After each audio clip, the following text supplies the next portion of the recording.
Sebaliknya kita terarah kepada Ramadan Saifullah semula. Giliran Kuching, Patricia Tembi juga melibat.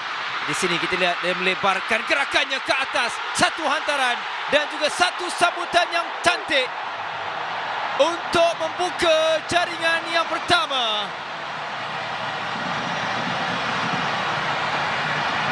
Sorakan gemuruh di Stadium Negeri Kuching.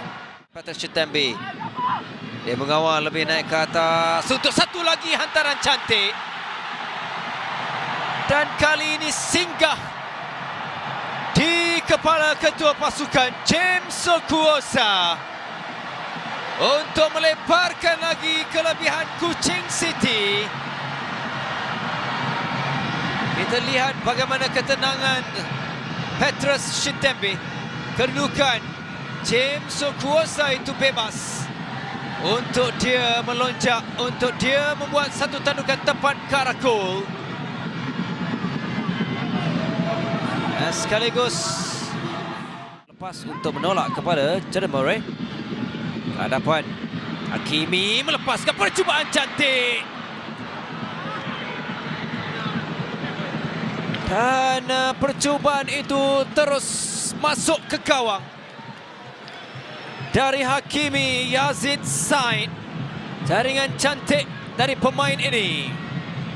Kita perhatikan bersahaja pergerakan dan juga tersusun dari DPMM. Jordan terlibat, nolak kepada Hakimi, tidak dikawal. Haziq tertewas untuk Hakimi Said membuka jaringan pertama DPMM. Dan jaringan ini dia menyentuh.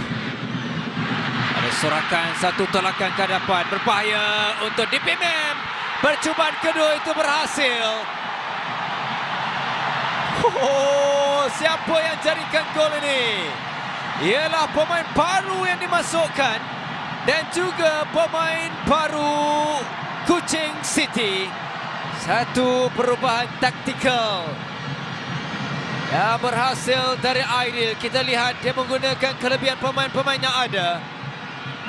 Kemasukan pemain ini menambah derita kepada